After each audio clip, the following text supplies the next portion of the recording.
हर प्रार्थना में हम ईश्वर को बाहर ही खोजते हैं, मंदिरों में, मस्जिदों में, किताबों में।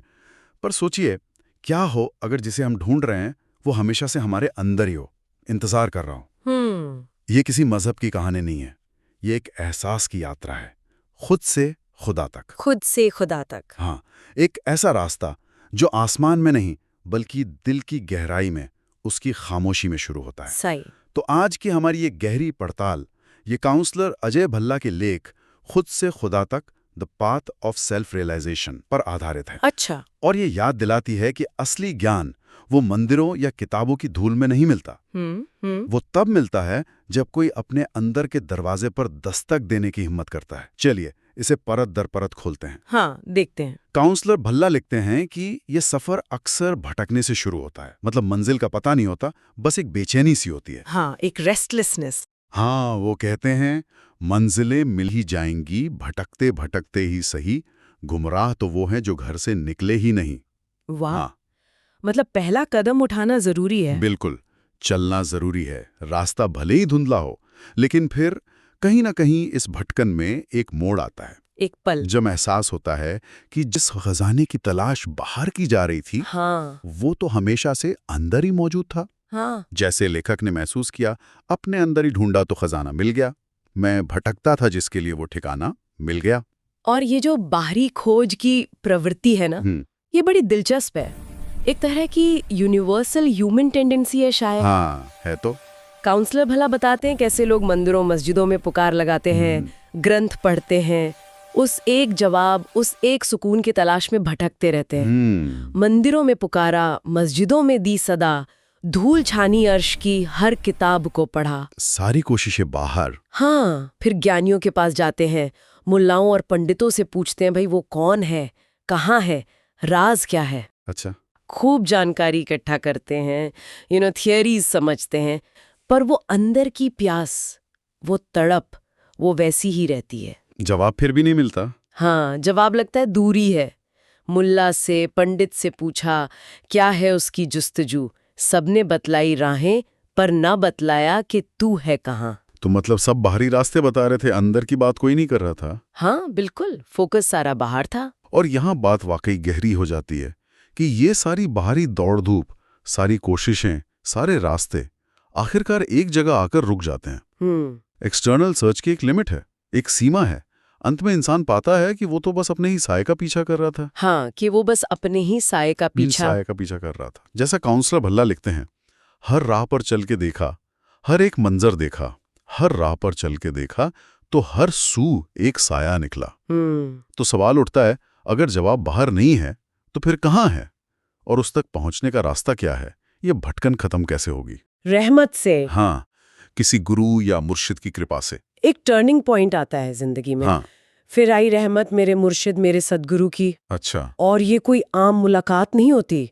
लेखक कहते हैं कि उनकी बस एक नजर, एक निगाह ने जैसे दिल के सूखे सागर को भर दिया। बस एक नजर ने। हाँ। It's not about accumulating more information anymore, right? Right. ये एक फंडामेंटल शिफ्ट है, एक ट्रांसफॉर्मेशन है। बस एक नजर में भर दिया सागर मेरे दिल का। बिल्कुल। और अगर इसे बड़े पर्सपेक्टिव में देखें तो गुरु का काम अक्सर जवाब देना नहीं होता। हाँ। गुरु कोई इन्फॉर्मेशन प्रोवाइडर नहीं, असल में उनका असली काम आईना दिखाना होता है। आईना दिखाना। हाँ, वो हमें हमारे ही असली चेहरे से रूबरू करवाते हैं।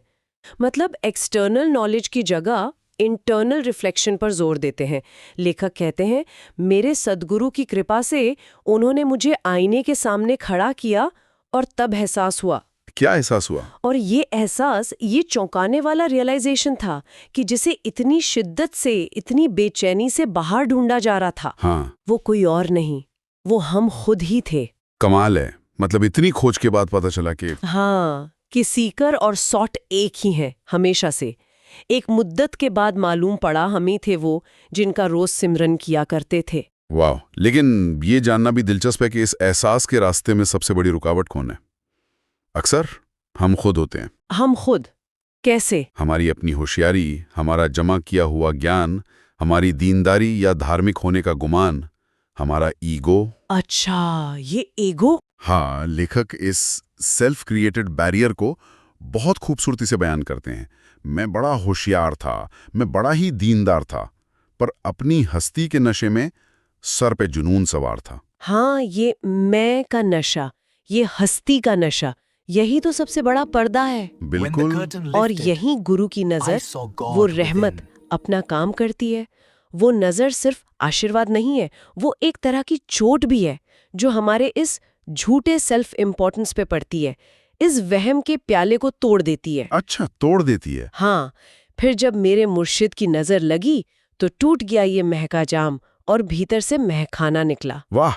The illusion shatters, जो मैं का किला हमने बड़ी मेहनत से बनाया था, वो भर भराकर ढह जाता है। और उसके ढहने पर ही अंदर छुपे असली मैखाने का, असली खजाने का पता चलता है।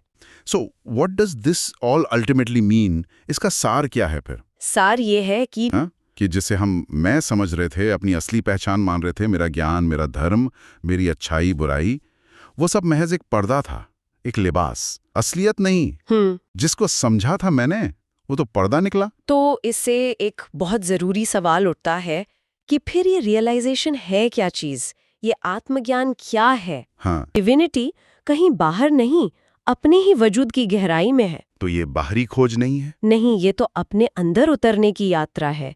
ये खुद को खोकर पाने का हुनर सीखने जैसा है। खुद को खोकर पाना। हाँ, बिल्कुल।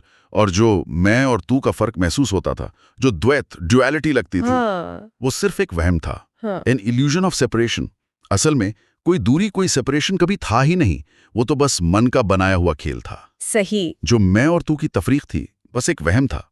हर पर्दे के पीछे वही चेहरा था। जब इंसान अपने ईगो की दीवारों से परे हटकर अपने अंदर सच में गहरा उतरता है, तब पता चलता है कि वो जिसे खुदा, ईश्वर या परम चेतना कह लेते, वो कभी अलग था ही नहीं। वो अलग था ही नहीं। नहीं, वो तो हमेशा से यही था, इसी पल में मौजूद था।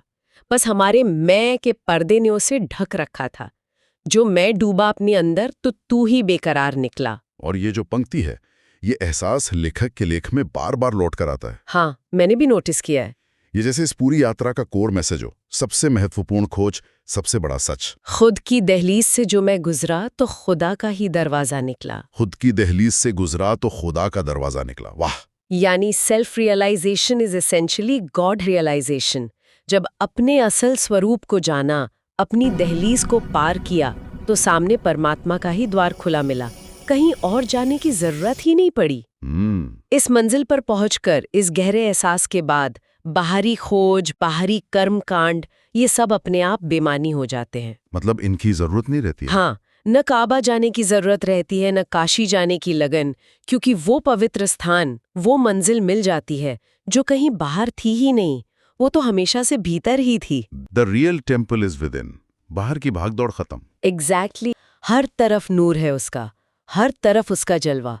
मैं ही मैं था जो था पर्दा, मैं मिटा तू ही तू था। जिसे पराया समझा था, जिसे अदर मानकर चल रहे थे, वो असल में अपना ही अक्स निकला, अपनी ही जात, अपनी एसेंस का रिफ्लेक्शन। कोई दूसरा था ही नहीं। वही गहरा एहसास पूरी यात्रा के निचोड़ के तौर पर दोहराया जाता है, जो दिखाता है कि सेल्फ डिस्कवरी का रास्ता ही अल्टीमेटली डिवाइन डिस्कवरी का रास्ता है। वही पंक्ति। हाँ, खुद की दहलीज से जो मैं गुजरा तो खुदा का ही दरवाजा निकला। आखिरकार मैंने अंदर देखा तो ढूंढने वाला गायब हो गया। ढूंढने वाला ही गायब। हाँ, सिर्फ वही बचा जिसे ढूंढा जा रहा था।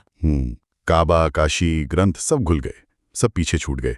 मेरा दिल ही उसका घर बन गया। बस खुद से खुदा तक सफर वहीं खत्म होता है जहां शुरू हुआ था, अंदर, खामोशी में, पूरे समर्पण में। बस वही है, बस वही है, बस वही है। He alone is।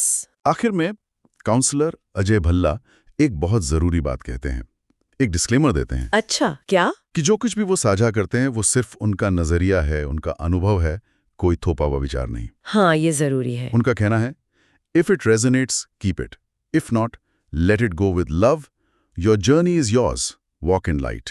बिल्कुल सही। अपना रास्ता खुद चुनना है। और वो ये भी याद दिलाते हैं कि ध्यान यानी मेडिटेशन, हाँ मेडिटेशन, उन सारे भ्रमों की, उन इल्यूजन्स की सबसे बड़ी दवा है जिनसे हम चिपके रहते हैं, जो हमें सच देखने से रोकते हैं। और उनका हर शब्द, हर विचार, वो मानते हैं कि उनके सतगुरु की कृपा से ही बहता है, इसमें उनका अपना कुछ नहीं। ये भी एक बड़ी बात है।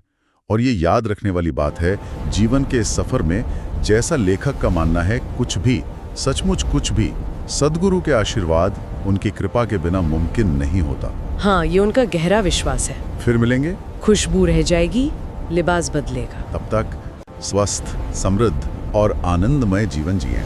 रब राखा। रब राखा।